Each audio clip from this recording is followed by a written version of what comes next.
സലു കിച്ചനിലേക്ക് സ്വാഗതം. അപ്പോൾ മോളെ യാത്രയ്ക്ക് ശേഷം പിന്നെ ഒന്ന് മയങ്ങി, പിന്നെ ഉറക്കം വന്നില്ല എന്ന് തന്നെ പറയാം.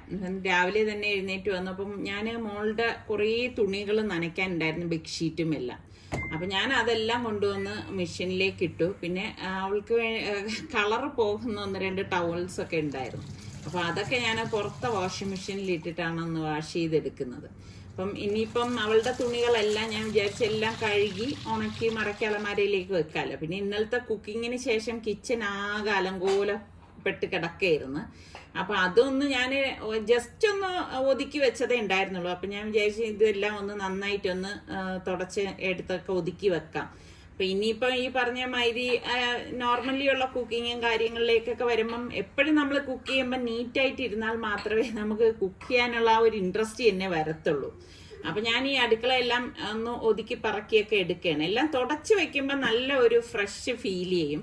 അപ്പം നമുക്ക് ഒട്ടും ഒരു ബുദ്ധിമുട്ട് തോന്നത്തില്ല കിച്ചണിലേക്ക് വരുമ്പോൾ. അപ്പം മോള് പോയതിന്റെ വിഷമം നല്ലതുപോലെ ഉണ്ട്. ഇതുപോലെയുള്ള ജോലികളിലൊക്കെ നമ്മൾ ഏർപ്പെടുമ്പോഴേക്ക് അതിനും ഒരു ശാന്തത കിട്ടും, മനസ്സിനൊരു ശാന്തത കിട്ടും. അപ്പൊ ഞാൻ ഇങ്ങനെയൊക്കെയാണ്, എനിക്ക് എന്തെങ്കിലും ഒരു വിഷമങ്ങളൊക്കെ ഉണ്ടെങ്കിൽ ഞാൻ അത് ജോലി ചെയ്താണ് തീർക്കുന്നത് കേട്ടോ. അപ്പൊ ഞാൻ നോക്കിയപ്പോഴേക്ക് വെള്ളം ഒഴിഞ്ഞ ബോട്ടിൽ ഇരിക്കുകയായിരുന്നു. അപ്പൊ ഇതുപോലെ വെള്ളം നിറച്ച് വെക്കുന്നതൊക്കെ മോളുടെ ജോലിയായിരുന്നു കേട്ടോ. അവളാണ് ഇതൊക്കെ ചെയ്തുകൊണ്ടിരുന്നത്. വെള്ളം ഡൈനിങ്ങിൽ വെള്ളം എപ്പോഴും ഞാൻ എപ്പോഴും അതിങ്ങനെ ഫില്ല് ചെയ്ത് വെച്ചേക്കാം. അപ്പൊ ദാഹിക്കുമ്പോൾ എപ്പോഴും എടുത്തു കുടിക്കാൻ പറ്റൂല. നമുക്ക് എല്ലാവർക്കും വെള്ളം കുടിക്കാൻ ഭയങ്കര മടിയുള്ളവരാണ് അല്ലേ? നിങ്ങളിൽ അങ്ങനെയുള്ളവരൊക്കെ ഉണ്ടാ. അപ്പൊ എപ്പോഴും നമ്മൾ ഇതുപോലെ ബോട്ടിലോ വല്ലതും ആക്കി എപ്പോഴും ഡൈനിങ്ങിൽ വെച്ചിരുന്നാൽ നമുക്ക് ആ ഒരു മടി മാറിക്കിട്ടും. അപ്പൊ ഞാൻ വെള്ളം എപ്പോഴും തിളപ്പിച്ച് തണുപ്പിച്ചിട്ടാണ് എടുക്കുന്നത്. അപ്പൊ അത് ഇതുപോലെ 2 ബോട്ടിലാവും. അത് തീരുമ്പോഴേക്ക് വീണ്ടും ഞാൻ ഇത് ഫില്ല് ചെയ്ത് വെക്കാണ് ചെയ്യുന്നത്. പിന്നെ ഇന്നലത്തെ വീഡിയോയുടെ കമന്റ്സ് ഒക്കെ ഞാൻ കണ്ടു. കുറേ പേർക്ക് ഞാൻ റിപ്ലൈ കൊടുക്കാൻ എനിക്ക് സാധിച്ചിട്ടില്ല. അപ്പൊ എന്തായാലും ഒത്തിരി സന്തോഷം. കാരണം നിങ്ങളെല്ലാവരും പ്രാർത്ഥിക്കുന്നുണ്ടെന്ന് പറഞ്ഞപ്പോൾ നിങ്ങളുടെ എല്ലാവരുടെയും പ്രാർത്ഥന നമ്മളുടെ സൽമാനും ഫാബിമോൾക്കും ഞങ്ങൾക്കും എല്ലാവർക്കും ഉണ്ടെന്ന് അറിഞ്ഞതിൽ തന്നെ ഒരുപാട് സന്തോഷമുണ്ട്. ഒരുപാട് പേര് കമന്റ് ചെയ്തു. അപ്പൊ നിങ്ങളുടെ ആ ഒരു സ്നേഹമാണ് നിങ്ങൾ കമന്റ്സിലൂടെ തരുന്നത്. അപ്പം ശരിക്കും പറഞ്ഞാൽ അത് വായിക്കുമ്പോൾ എനിക്ക് എന്ത് സന്തോഷമാണെന്നറിയാവോ. കാരണം നിങ്ങളുടെ എല്ലാവരുടെയും സപ്പോർട്ട് നമുക്കുണ്ടെന്ന് കാണുമ്പോൾ തന്നെ അത് വലിയൊരു സന്തോഷം തന്നെയാണ്. അപ്പൊ ഞാൻ ഇവിടെ എല്ലാം ഒന്ന് ഒതുക്കി എടുത്ത് വെക്കുകയാണ്. അപ്പൊ ഇനിയിപ്പോ ഈ ടേബിൾ മാറ്റും. അപ്പൊ അതിൽ ഇങ്ങനെ ഭക്ഷണം കഴിച്ചപ്പോഴേക്ക് കറിയൊക്കെ വീണ് ഇരിപ്പുണ്ട്. അപ്പൊ എനിക്കാണെങ്കിൽ ഇങ്ങനെ എന്തെങ്കിലും ഒരു 2 തുള്ളി കറി വീണ് കഴിഞ്ഞാലും പിന്നെ ഈ മാറ്റ് ഒന്ന് മാറ്റണം, എന്നാലേ ഒരു സമാധാനം ഉണ്ടാകത്തുള്ളൂ. അപ്പൊ ഞാൻ വിചാരിച്ചു ശരി എന്നാ പിന്നെ ഇതും മാറ്റിയേക്കാം. അപ്പൊ ഇനിയിപ്പം വേറെ വലിയ പണികളൊന്നും ഇല്ലല്ലോ. അപ്പൊ ഞാൻ വിചാരിച്ചു ഇത് അങ്ങ് മാറ്റിയേക്കാം. ഞാൻ എങ്ങനെയാന്ന് വെച്ചാൽ ഇതുപോലെ മാറ്റ് മാറ്റുമ്പോഴും തന്നെ ഞാൻ കൂട്ടി വെക്കത്തില്ല കേട്ടോ. അപ്പോഴങ്ങ് കഴുകിയിട്ട് അയൺ ചെയ്ത് മടക്കി ഇതുപോലെ ഡ്രോയറിലാക്കി അങ്ങ് വെക്കും. ആ കാണുന്ന റെഡ് മാറ്റ് ഉണ്ട്, അത് ഞാൻ ആദ്യം വാങ്ങിയതാണ്. അപ്പൊ നിങ്ങൾ എല്ലാരും പറഞ്ഞു, കുറെ പേരെന്റെ അടുത്ത് പറഞ്ഞു അത് കൊള്ളത്തില്ല, ഡൈനിങ്ങിൽ ഇട്ടപ്പോഴേക്ക് ആകെ ഒരു ബഹളം പോലെയൊക്കെ തോന്നും കേട്ടോ നമുക്ക് ആ ഒരു മാറ്റ് ഇടുമ്പോ. അങ്ങനെ പിന്നെ ഞാനത് ഉപയോഗിച്ചിട്ടേ ഇല്ല. അപ്പോ ഞാന് പുതിയ മാറ്റ് ഇതുപോലെ ഒന്ന് എടുത്തിടേണ്. ശരിക്കും പറഞ്ഞാൽ ഇങ്ങനെയൊക്കെ ഇടുമ്പോഴേക്ക് ഭയങ്കര വിഷമമുണ്ട് കേട്ടോ. കാരണം ഇപ്പം ഞങ്ങൾ 2 പേരും മാത്രമല്ലേ ഇനി ഉണ്ടാകത്തുള്ളൂ. പിന്നെ വല്ലപ്പോഴും നമ്മുടെ റിച്ചു വരും, എക്സാം ഒക്കെ കഴിഞ്ഞാൽ അവൻ വരും. ആ ഒരു ഇത് മാത്രമേ ഉള്ളൂ. അങ്ങനെ ഞാൻ വെള്ളമൊക്കെ കൊണ്ടുവച്ചു. അപ്പൊ ദാ മോളുടെ റൂം ഞാനൊന്ന് ഒതുക്കാന്ന് വിചാരിച്ച്. ഞാൻ ഇങ്ങനെയാണ് കേട്ടോ. പിള്ളേര് ആരായാലും ഇപ്പൊ സുൽത്താനായാലും റിസ്വാനായാലും പോയി കഴിഞ്ഞാല് ഞാൻ അവരുടെ റൂം അങ്ങ് ഒതുക്കി മാറ്റി വെക്കും. ഇപ്പൊ ഞാൻ വിചാരിച്ചു മോളുടെ ഈ ബെഡും കർട്ടനും ഒക്കെ ഒന്ന് വാക്യൂം ചെയ്ത് ക്ലീൻ ആക്കാന്ന്. അപ്പൊ ഞാനിവിടെ അഗാറയുടെ wet and dry vacuum cleaner ആണ് എടുത്തിരിക്കുന്നത്.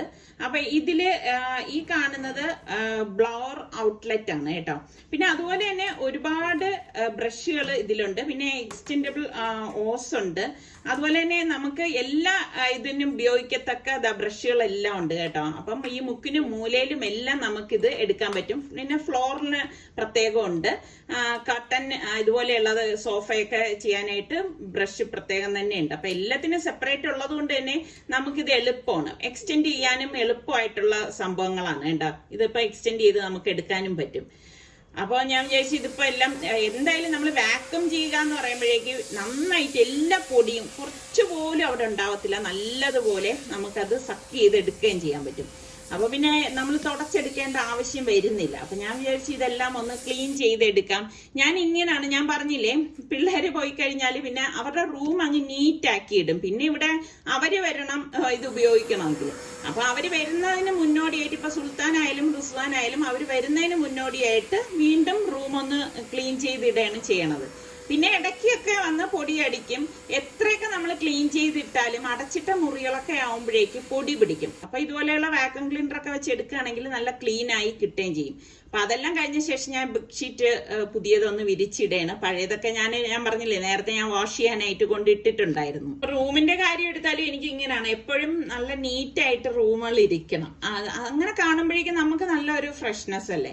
അപ്പം ഇനിയിപ്പൊ ഈ റൂമിലേക്ക് കയറാൻ ആരുമില്ല. അപ്പൊ ഞാൻ വിചാരിച്ചു അവരുടെ ബാത്റൂം എങ്ങനെയുണ്ടെന്ന് ഞാൻ വന്ന് നോക്കിയപ്പോഴേക്കും ബാത്റൂം എല്ലാം ക്ലീൻ ആയിരിക്കുകയാണ്. എന്നാലും ഞാൻ വിചാരിച്ചു എന്നാൽ കഴിയണ വിധത്തിൽ വീണ്ടും അതൊന്ന് എല്ലാം ഒന്ന് തുടച്ചിട്ട് വെക്കാം. ശരിക്കും പറഞ്ഞാൽ ഇവിടെ അഴുക്കുകയില്ല കേട്ടോ, കാരണം അവള് അതുപോലെയാണ് ഉപയോഗിക്കുന്നത്. വന്നപ്പോഴേ പണ്ട് കല്യാണം കഴിഞ്ഞ് വന്നപ്പോഴേ ഞാൻ പറഞ്ഞിട്ടുണ്ട്, മോളെ എവിടാണെങ്കിലും നമ്മള് ബെഡും ഇതുപോലെ ബാത്റൂമും എല്ലാം എപ്പോഴും നീറ്റാക്കി വെക്കണം എന്നുള്ളത്. അപ്പൊ അവള് അത് അതുപോലെ അനുസരിച്ചിട്ടുണ്ട്. കാരണം ഞാൻ ഈ ടോയ്ലറ്റിലേക്ക് കയറിയപ്പോ തന്നെ എനിക്ക് മനസ്സിലായി നല്ല നീറ്റാക്കി എല്ലാം വെച്ചിട്ടൊക്കെ തന്നെയാണ് പോയിരിക്കുന്നത്. പിന്നെ ഞാൻ ഇടയ്ക്കൊക്കെ കയറി നോക്കുമ്പോഴും എല്ലാം നല്ലതുപോലെയൊക്കെ വെച്ചിട്ടുണ്ട്. ശരിക്കും അതൊക്കെ നമ്മള് നല്ല ഗുണങ്ങളായിട്ട് കരുതേണ്ട കാര്യങ്ങളാണ് കേട്ടോ. ആൺകുട്ടികളാണെങ്കിലും പെൺകുട്ടികളാണെങ്കിലും നമ്മൾ അവരുടെ അടുത്ത് പറഞ്ഞ് എപ്പോഴും ടോയ്ലറ്റ് നീറ്റാക്കി വയ്ക്കാനായിട്ട് ശ്രമിക്കണം എന്നുള്ളതാണ് എൻ്റെ ഒരു അഭിപ്രായം. നിങ്ങൾ എന്ത് പറയുന്നു? അങ്ങനെയുള്ള ഒരു ഗുണം എന്തെന്നറിയാവോ, നമുക്ക് പിന്നെ അത് ഒരുപാട് അങ്ങ് ക്ലീൻ ചെയ്യേണ്ട കാര്യമൊന്നും വരുന്നില്ല. കാരണം എപ്പോഴും നമ്മളിത് ക്ലീൻ ആക്കി വെച്ചിരിക്കുകയാണല്ലോ. അപ്പം പിന്നെ അതിലേക്ക് എപ്പോഴും അഴുക്ക് പിടിക്കുക ഒന്നും ചെയ്യത്തില്ല. അപ്പൊ ഞാൻ അതൊക്കെ നല്ല ഒരു ഗുണമായിട്ട് കാണുന്നുണ്ട്. അപ്പൊ ഇങ്ങനെയൊക്കെ ശീലിച്ചു കഴിഞ്ഞാൽ ഉള്ള ഒരു ഗുണം എന്താന്ന് വെച്ചാല് അവർ ഒറ്റയ്ക്കാവുമ്പോഴും ഈ ശീലം തുടരും. അല്ല നമ്മൾ അലസത കരുതിയിട്ട് ഇതൊന്നും ചെയ്യാതെയൊക്കെ ഇരിക്കുകയാണെങ്കിൽ പിന്നെ അവർ ഒറ്റയ്ക്കാവുമ്പോഴും അങ്ങനെ തന്നെ ആവത്തുള്ളൂ. അപ്പം ഞാൻ ഇതൊക്കെ തുടക്കവേ ഞാൻ പറഞ്ഞില്ലേ മോളുടെ അടുത്ത് പറഞ്ഞു കൊടുത്ത് ഇവിടെ അങ്ങനെ തന്നെയാണ് അവള് ചെയ്തിരുന്നത് കേട്ടോ. അപ്പൊ ഞാൻ ഇതാ അവളുടെ ഫ്ലോറിലുള്ള ആ കാർപ്പറ്റൊക്കെ ഒന്ന് വാക്യൂം ചെയ്തെടുക്കുകയാണ്. കാർപ്പറ്റൊക്കെ എപ്പോഴും നമ്മൾ ബ്രഷ് ഇട്ട് പിടിക്കുന്നതിനേക്കാളും പൊടി പോകണമെങ്കിൽ നമ്മൾ വാക്യൂം തന്നെ ചെയ്തെടുത്താൽ മാത്രമേ അതിന്റെ പൊടിയൊക്കെ പോകത്തുള്ളൂ. അപ്പം നമ്മളിപ്പം ഈ ആഴ്ചയിൽ ഒരു ദിവസമൊക്കെ ഇങ്ങനെ ചെയ്താൽ മതിയാവും കേട്ടോ. പിന്നെ ഞാൻ നമ്മുടെ അവള് ഉള്ള ആ ഫ്ലോറിൽ തന്നെയാണ് ഈ ടേബിൾ കിടക്കുന്നത്. അപ്പൊ അവിടെയൊക്കെ ചെറുതായിട്ട് പൊടിയൊക്കെ അടിച്ചിട്ടുണ്ട്. ഇവിടെ നല്ല കാറ്റ് കിട്ടുന്ന ഒരു ഏരിയയാണ് കേട്ടോ. അപ്പൊ അതുകൊണ്ട് തന്നെ നമ്മൾ എത്ര ചിലപ്പോൾ ഉപയോഗിച്ചില്ലെങ്കിൽ പോലും പൊടി പിടിക്കാൻ സാധ്യതയുണ്ട്. അപ്പൊ എപ്പോഴും നമ്മളിത് തുടച്ചൊക്കെ വയ്ക്കുകയാണെങ്കിൽ പൊടിയൊന്നും അങ്ങനെ ആകത്തുമില്ല. എപ്പോഴും നല്ല ഫ്രഷ് ആയിട്ടിരിക്കുകയും ചെയ്യും. എപ്പോഴും വീട് ഫ്രഷ് ആയിട്ടിരിക്കുമ്പോൾ നമുക്ക് നല്ല ഒരു പോസിറ്റീവ് എനർജി കിട്ടുകയും ചെയ്യും. എങ്ങനെ, നിങ്ങളുടെയൊക്കെ അഭിപ്രായം എങ്ങനെയാണ്? ഞാൻ അങ്ങനെ ഒരു വ്യക്തി കൂടിയാണ് കേട്ടോ. അപ്പൊ ഇതെല്ലാം കഴിഞ്ഞ് വന്നപ്പോഴേക്ക് ഞാൻ മോളുടെ തുണിയെല്ലാം നനച്ച് കഴിഞ്ഞിട്ടുണ്ടായിരുന്നു. അപ്പൊ അത് ഞാൻ ഇങ്ങനെ തുണി മുകളിലേക്ക് കൊണ്ടുവന്ന് വെച്ചിട്ട് നോക്കിയപ്പോ നല്ല ആകാശം കേട്ടോ. എന്ത് രസമുണ്ടെന്നറിയാവോ. കുറച്ചു നേരം അതൊക്കെ നിന്നൊന്ന് ആസ്വദിച്ച ശേഷം അവളുടെ തുണികളെല്ലാം ഒന്ന് വിരിച്ചെടുക്കുകയാണ്. ശരിക്കും പറഞ്ഞാൽ ഇങ്ങനെ തുണി വിരിക്കുമ്പോഴേക്ക് എനിക്ക് വിരിച്ചിടാൻ സാധിക്കുന്നില്ല കേട്ടോ. കാരണം അത്രയുണ്ട് കാറ്റ്. നമ്മൾ എന്ത് ജോലി ഉണ്ടെങ്കിലും അത് പിന്നത്തേക്ക് മാറ്റി വെക്കരുതെന്നുള്ളതാണ് എൻ്റെ ഒരു അഭിപ്രായം കേട്ടോ. നമ്മൾ അപ്പോഴപ്പോഴ ആ ജോലികൾ ചെയ്ത് തീർക്കുകയാണെങ്കിൽ നമുക്ക് ഒരുപാട് സ്ട്രെസ് ഒന്നും ഉണ്ടാകത്തില്ല. കണ്ടില്ലേ, നല്ല കാറ്റും. ഈ ക്ലൈമറ്റ് ഇങ്ങനെ നിൽക്കുന്നത് കണക്കാക്കണ്ട കേട്ടോ. ഇത് ഇപ്പൊ വെയിൽ കാണുന്നെങ്കിലും കുറച്ച് കഴിയുമ്പോൾ ചിലപ്പോൾ മഴയായിരിക്കും. ഇങ്ങനെയാണ് ഇപ്പൊ ഇവിടുത്തെ കാലാവസ്ഥ. അപ്പൊ ഇതെല്ലാം മോളുടെ തുണികൾ തന്നെയാണ്. അപ്പൊ എല്ലാം ഉണ്ട്. അപ്പൊ ഇതെല്ലാം ഞാൻ വിചാരിച്ച് ഇവള് ഇനിയിപ്പോ ഉണങ്ങി കഴിയുമ്പോഴേക്കും എല്ലാം മടക്കി തേച്ച് മടക്കി അവളുടെ അലമാരയിലേക്ക് കൊണ്ടുവെക്കാം. അപ്പൊ പിന്നെ ഇപ്പോഴൊന്നും അവള് വരുമ്പോ മതിയല്ലേ, ഇപ്പോഴൊന്നും എടുക്കേണ്ടതായിട്ടൊന്നും ഇല്ലല്ലോ. അപ്പൊ ബെഡ്ഷീറ്റും എല്ലാം ഉണ്ടായിരുന്നു. ഇതാ നല്ല കാറ്റ് കിട്ടുന്നുണ്ട് കേട്ടോ. സത്യം പറഞ്ഞാൽ ഈ കാറ്റടിക്കുമ്പോഴേക്ക് ഇവിടെ നിന്ന് താഴോട്ട് പോവാനേ തോന്നുന്നില്ല. ഇനിയിപ്പൊ ഇത് ഉണങ്ങുമ്പോഴേക്ക് ഞാൻ തന്നെ മുകളിൽ വന്ന് ഇതെല്ലാം എടുക്കണം. മറ്റേ മോള് ഹെൽപ്പ് ചെയ്യാനുണ്ടാവുമല്ലോ. മോള് പോകുന്നതിന്റെ തലേ ദിവസം ഞങ്ങളൊരു റെസ്റ്റോറന്റിൽ കഴിക്കാനായിട്ട് പോയപ്പോഴേക്ക് നമ്മളുടെ ഒരു സബ്സ്ക്രൈബർ വന്ന്, അപ്പൊ നിസാറിക്കൊക്കെ ചക്ക ഭയങ്കര ഇഷ്ടമല്ലേ, അപ്പൊ ഞങ്ങൾ വിളിക്കാം, അപ്പൊ നിസാറിക്ക ഒന്ന് നിങ്ങൾ വരാവോ ചക്ക കൊണ്ടുപോകാനെന്ന് പറഞ്ഞു. അങ്ങനെ പിറ്റേ ദിവസം ആയപ്പോഴേക്കും അവർ ഫോൺ ചെയ്തിരുന്നു. അപ്പൊ ഞങ്ങൾക്ക് പിറ്റേന്ന് മോള് പോണോണ്ട് പോകാൻ കഴിഞ്ഞില്ല. അപ്പൊ മോള് പോയ ശേഷമാണ് ഞങ്ങളിപ്പം അവരുടെ വീട്ടിലെത്തിയിരിക്കുന്നത്. അപ്പൊ നമ്മുടെ വീടിന്റെ അവിടുന്ന് വലിയ ദൂരത്തൊന്നും അല്ലായിരുന്നു കേട്ടോ. അങ്ങനെ അവിടെ വന്നപ്പോഴേക്ക് അവിടെ ദേ ഒരുപാട് ചക്കയൊക്കെ ഉണ്ട്. അപ്പൊ ആദ്യമായിട്ടാണ് ഞങ്ങൾ ഇവരെ കാണുന്നത്. ആ റെസ്റ്റോറന്റിൽ വെച്ചിട്ടാണ് ഫസ്റ്റ് കാണുന്നത്. പിന്നെ ഇതാ ഇവിടെ വന്നപ്പോഴാണ് ഇതാ കാണുന്നത് കേട്ടോ. അപ്പൊ ഞങ്ങൾക്ക് വേണ്ടി ഇതേ കപ്പയും ചമ്മന്തിയും നല്ല അടിപൊളി ചായയും ഒക്കെ റെഡിയാക്കി വെച്ചിരുന്നു. അപ്പൊ ഭയങ്കര ഒരു സന്തോഷം തോന്നി കേട്ടോ. കാരണം അത്ര അധികം സ്നേഹം കാണിക്കുന്നല്ലോ. അപ്പൊ ഓരോരുത്തരും ഇങ്ങനെ തന്നെയാണ് നമ്മളുടെ അടുത്ത് പെരുമാറുന്നത്. അത് ഭയങ്കര ഒരു സന്തോഷമാണ്. അങ്ങനെ ഞങ്ങൾ അവരുടെ വീട്ടിൽ ചെന്ന് സംസാരിച്ചപ്പോഴാണ് അറിയുന്നത് നമ്മളുടെ ഏറ്റവും അടുത്ത ഒരു ഫ്രണ്ട് ഉണ്ട്. ആ ഫ്രണ്ടിന്റെ റിലേറ്റീവ് ആണ് ഇവരെന്നുള്ള കാര്യം. അങ്ങനത്തെ അവര് നമുക്ക് വേണ്ടി ചക്കയൊക്കെ വെട്ടിവെച്ചു. അവിടെ ഞങ്ങൾ നോക്കിയപ്പോഴേക്കും മയില് വന്നിട്ടുണ്ടായിരുന്നു കേട്ടോ. അപ്പോഴാ അവര് പറഞ്ഞത് ഇവരുടെ വീട്ടിന്റെ മുറ്റത്തൊക്കെ ഇതുപോലെ മയിലുകൾ വന്നിരുന്ന് നൃത്തം ചെയ്യും എന്നൊക്കെ. അത് കേട്ടപ്പോ ഭയങ്കര ഒരു സന്തോഷം തോന്നി. ആ നേരിട്ട് കാണാനും പറ്റി. അപ്പൊ അവിടെ ഉണ്ടായിരുന്ന ചക്ക അവരിതേ ഇപ്പൊ ഒരെണ്ണം വെട്ടിത്തന്നതാണ്. ഇതെന്ത് ചക്കയെന്നാണ് നിങ്ങൾ ഇതിന് പേര് പറയണത്? ചെമ്പരത്തി ചക്കയോ? എന്തായാലും നല്ല കളറുള്ള ചക്ക കേട്ടോ. അപ്പൊ ഇവര് എല്ലാ അമ്മയും മോളും എല്ലാവരും ഇവിടെ നിപ്പുണ്ട്. അപ്പൊ എനിക്ക് ഭയങ്കര ഒരു സന്തോഷം തോന്നി കേട്ടോ. കാര്യം എന്ന് പറഞ്ഞ അമ്മയാണ് എന്റെ ഫാൻ എന്നാണ് പറഞ്ഞത് കേട്ടോ. അങ്ങനെ ഇപ്പം ഞങ്ങള് അവിടെ നിന്ന് ചക്കയൊക്കെ വാങ്ങിയ ശേഷം ഇനിയിപ്പം നമുക്ക് നേരെ വീട്ടിലേക്കാണ് പോവാൻ. അപ്പൊ ഞങ്ങള് ഇവിടെ നിന്ന് യാത്ര ഇരിക്കുമ്പോ തന്നെ റിസ്വാൻ വിളിച്ചിട്ട് പറഞ്ഞു അവൻ വീട്ടിലേക്ക് വരുന്നുണ്ട് ഉമ്മ, രാത്രി ആവുമ്പോഴേക്ക് ഞാൻ എത്തും, എന്തെങ്കിലും എനിക്ക് ഉണ്ടാക്കി വെക്കണം, പിന്നെ ബട്ടൂരയും ചനയും ഉണ്ടാക്കി വെച്ചാൽ കൊള്ളാം എന്ന് പറഞ്ഞു. അപ്പൊ ഞാൻ നോക്കിയപ്പോഴേക്കും ഞാൻ കടലയൊന്നും വെള്ളത്തിലൊന്നും ഇട്ടിട്ടില്ലായിരുന്നു കേട്ടോ. അപ്പൊ ബട്ടൂരയ്ക്ക് വേണ്ടിയിട്ട് ഞാനൊരു ബൗളിലേക്ക് 2 കപ്പ് മൈദാമാവ് ഇട്ട് കൊടുക്കാണ്. പിന്നെ നമുക്ക് റവ വേണം, വറുത്തതോ വറുക്കാത്തതോ ഏത് വേണമെങ്കിലും ചേർത്ത് കൊടുക്കാം. 1/2 കപ്പ് റവയും കൂടി ഇട്ട് കൊടുക്കാം. ഇതോടൊപ്പം തന്നെ നമുക്ക് ബേക്കിംഗ് സോഡയാണ് വേണ്ടത്. ഒരു 1/4 ടീസ്പൂൺ ബേക്കിംഗ് സോഡ എടുക്കാം. കൂടിപ്പോകേണ്ട ആവശ്യമില്ല കേട്ടോ, ഇത്രയും മാത്രം മതി. പിന്നെ വേണ്ടത് ബേക്കിംഗ് പൗഡർ ആണ്. 1 ടീസ്പൂൺ ബേക്കിംഗ് പൗഡറും കൂടി ചേർത്ത് കൊടുക്കാം. അതും ഈ ഒരു അളവിൽ മാത്രം മതി കേട്ടോ, ഒരുപാടൊന്നും ചേർക്കേണ്ട ആവശ്യമില്ല. പിന്നെ നമുക്ക് 1 ടേബിൾ സ്പൂൺ പഞ്ചസാരയും കൂടി ചേർത്ത് കൊടുക്കണം. പഞ്ചസാര മസ്റ്റ് ആയിട്ട് വേണം കേട്ടോ. പിന്നെ നമുക്ക് പാകത്തിനുള്ള ഉപ്പും കൂടി ഇതിലേക്ക് ഇട്ട് കൊടുക്കണം. ഇത്രയും ഇട്ട ശേഷം ഒന്ന് നമുക്ക് ഒരു വിസ്ക് കൊണ്ടൊന്ന് മിക്സ് ചെയ്ത് കൊടുക്കാം കേട്ടോ. അതായത് ഇതുപോലെ ഒന്ന് ഇളക്കി കൊടുത്ത ശേഷം ഞാൻ ഇതിലേക്ക് തൈര് ഒരു 1/4 കപ്പ് ഇട്ട് കൊടുക്കാണ്. അധികം പുളിപ്പില്ലാത്ത തൈരാണ് ചേർത്ത് കൊടുത്തിരിക്കുന്നത്. എന്നിട്ട് നമുക്ക് ഇതുപോലെ ഒന്ന് മിക്സ് ചെയ്ത് കൊടുക്കണം.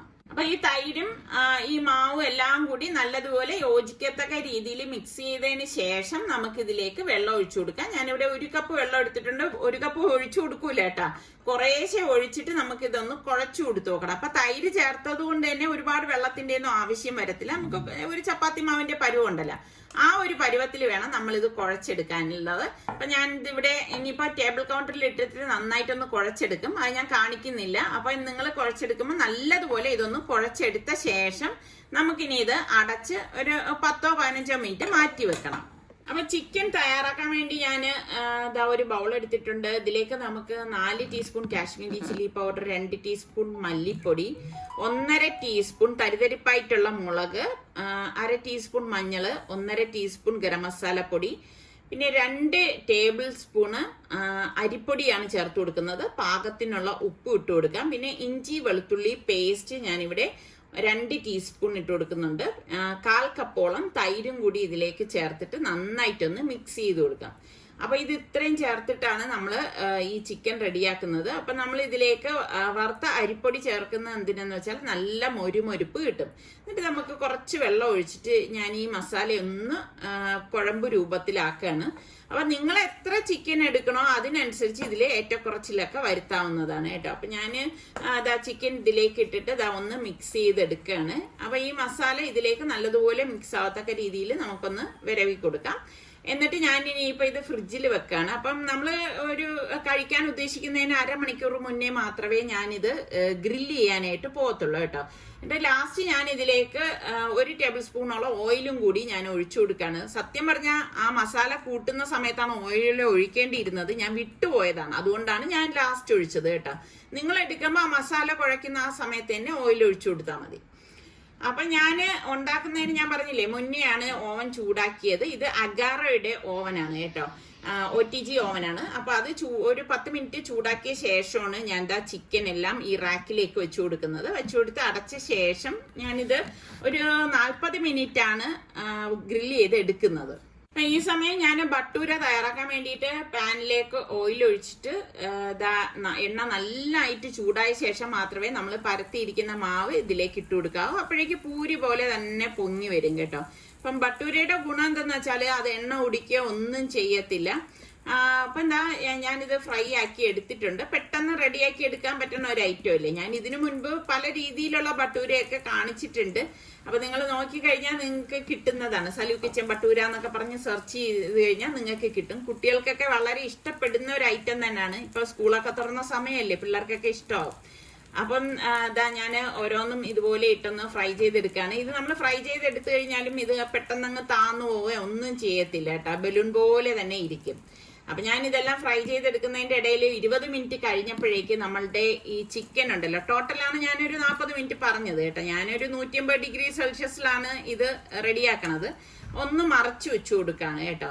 അപ്പൊ ഇതൊക്കെ നമ്മളുടെ സൗകര്യത്തിനനുസരിച്ച് ചെയ്തെടുക്കാം. അപ്പം നമ്മൾ എടുക്കുന്ന ചിക്കന്റെ പീസിന്റെ വലിപ്പം അനുസരിച്ചാണ് ഇതിന്റെ ടൈമിംഗ് എന്ന് പറയുന്നത്.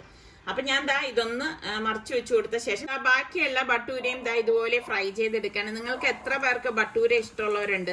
ഞാൻ പറഞ്ഞില്ലേ, കടല വെള്ളത്തിൽ ഇടാത്തത് കൊണ്ടാണ് പിന്നെ ഞാൻ ചനക്കറിയൊന്നും ഉണ്ടാക്കാത്തത്. അപ്പം ചിക്കൻ കാണുമ്പോഴേക്കും അവൻ എന്തായാലും അത് ഇഷ്ടപ്പെടും. അപ്പൊ ഞാൻ ഒരു ബട്ടൂര കാണിച്ചു തരാം കേട്ടാ, ഇതിന്റെ ഉൾവശം എങ്ങനെയാണെന്നുള്ളത്. കണ്ടോ, ശരിക്കും പറഞ്ഞാൽ നല്ല ഒരു സോഫ്റ്റ് ബ്രെഡ് പോലാണ് ഇരിക്കുന്നത്. അത്ര ടേസ്റ്റ് ആയിട്ടുള്ള ഒരു സംഭവമാണ്. അപ്പം നിങ്ങൾ ട്രൈ ചെയ്ത് നോക്കിയിട്ട് ഇല്ലാത്തവരുണ്ടെങ്കിൽ ഒന്ന് ഉണ്ടാക്കി നോക്കൂ, ഉറപ്പായിട്ട് നിങ്ങൾക്ക് ഇഷ്ടപ്പെടും കേട്ടോ ഇത്. അപ്പൊ ഞാൻ ഇതിനിടയിൽ നമ്മുടെ ചിക്കൻ റെഡി ആയിട്ടുണ്ട്. റെഡി ആയപ്പോഴേക്ക് ഞാൻ ഇനിയിപ്പം ഇത് ബൗളിലേക്ക് മാറ്റുവാണ്. അപ്പൊ ഇതൊക്കെ നമ്മൾ ചൂടോടുകൂടി തന്നെ കഴിക്കണം. അപ്പൊ അവൻ വരാൻ എത്താറാകുന്ന ആ ഒരു ടൈം ഞാൻ ഇടയ്ക്ക് വിളിച്ചിട്ടുണ്ടായിരുന്നു കേട്ടോ. അപ്പൊ എനിക്കറിയാമല്ലോ ഏതുവരെ എത്തി എന്നുള്ളത്. അത് അഡ്ജസ്റ്റ് ചെയ്താണ് ഞാനിത് കുക്കിങ്ങിനായിട്ട് അടുക്കളയിലേക്ക് കയറിയത്. കാരണം ഇതൊക്കെ നമ്മൾ ചൂടോടുകൂടി തന്നെ കഴിക്കണം. വെച്ചിരുന്നു കഴിഞ്ഞാൽ അത്ര ടേസ്റ്റ് ഒന്നും ഉണ്ടാവത്തില്ല. ചൂടോടെ കഴിക്കുന്നത് തന്നെയാണ് ഇതൊക്കെ ടേസ്റ്റ് കൂടുതൽ കിട്ടുന്നത്. അങ്ങനെ നമ്മളുടെ ചിക്കനും ബട്ടൂരയും റെഡി ആയിട്ടുണ്ട്. പിന്നെ നമ്മളുടെ ചാനൽ സബ്സ്ക്രൈബ് ചെയ്യാത്ത ആരെങ്കിലും ഉണ്ടെങ്കിൽ നിങ്ങൾക്ക് ഇഷ്ടപ്പെടുകയാണെങ്കിൽ സബ്സ്ക്രൈബ് ചെയ്യാനും കമന്റ് ചെയ്യാനും ലൈക്ക് ചെയ്യാനും ഒന്നും മറന്നു വരുതേ.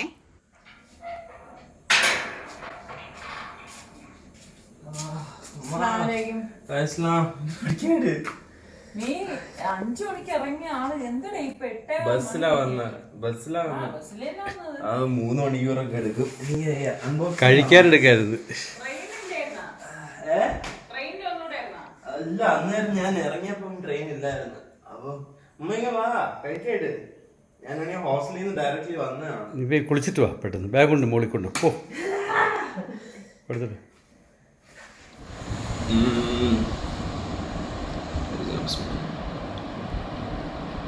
അടിപൊളി.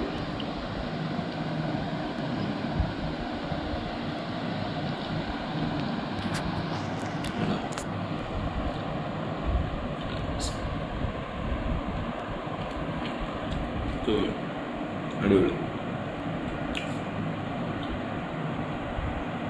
വേറെ ടൈപ്പ് മസാലയാ കൊള്ളാമോ? അടിപൊളി.